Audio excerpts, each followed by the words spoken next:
Combien on gagne au Canada versus combien on gagnait en France? Alors mon mari en France, il était couvreur-zinger. Dans son domaine, le salaire net pour 35 heures, c'était entre 1006 et 2000 on va dire, suivant l'ancienneté et l'entreprise. Je parle pas pour un manœuvre, je parle pour un chef d'équipe. Cela dit, il y a quand même des manœuvres qui gagnaient à peu près le même salaire. Moi en France, j'étais aide-soignante, mais quand je travaillais, je n'étais pas encore diplômée, donc j'étais en apprentissage. Et je gagnais environ 1650, il me semble, par mois. Et sachant que les personnes qui étaient dans mon entreprise, qui étaient diplômées en poste pour 35 heures, elles étaient environ à 2000 par mois. Dans ce montant, je compte bien entendu le fait que, en général, tu travailles un week-end sur deux et que tu as donc la prime de week-end. Bon, je vais vous donner un exemple. Si on prend par exemple 1750 € pour 35 heures en France dans le bâtiment, donc ça ferait pour 40 heures 2000 € par mois, ce qui nous fait environ 3193 $ au mois. Donc versus au Québec, le salaire en moyenne pour un compagnon, donc chef d'équipe dans la construction, c'est 1050 $ par semaine pour 40 heures.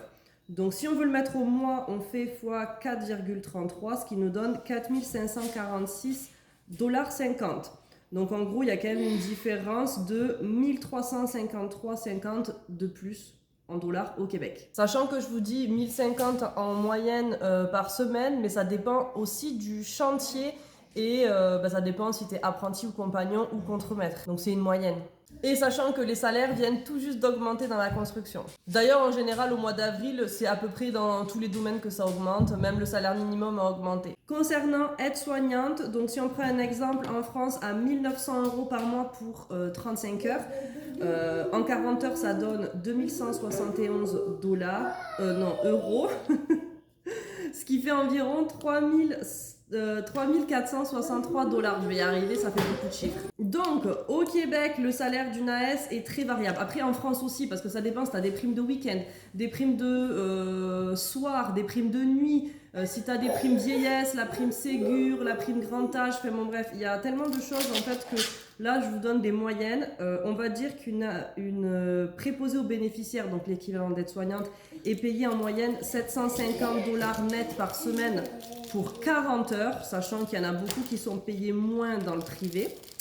X 4,33, donc on est à 3247 $ par mois. Donc en gros, une AS ici gagnerait un petit peu moins. Donc là, il y a une différence de 216, mais comme je vous dis, c'est difficile à calculer parce que ça dépend combien de week-ends tu travailles, combien d'heures tu travailles le week-end, parce que ça change le montant de ta prime. Bref, voilà, c'est juste pour donner des chiffres. Ça vous donne une idée, sachant que ça dépend aussi ici si tu as un syndicat à payer, ça dépend si tu as une assurance santé à payer, combien d'impôts tu payes, si tu as aussi un régime de retraite. Dans la construction par exemple, les cotisations sont quand même hyper hautes par rapport à ça, donc forcément la différence entre le net et le brut est quand même énorme ici, je trouve, par rapport à la France. Et à ça, tu as aussi les allocations qui se rajoutent ici. Donc pour 2 enfants, tu peux facilement avoir entre 500 et 1500 par mois. Sachant qu'en France, c'est plafonné à 350, il me semble, mais que si tu as un enfant de moins de 3 ans. Donc en gros, si tes 2 enfants, ils ont plus de 3 ans, je crois que c'est qu'une centaine d'euros que tu as par mois d'allocation. Donc la différence, elle est quand même énorme.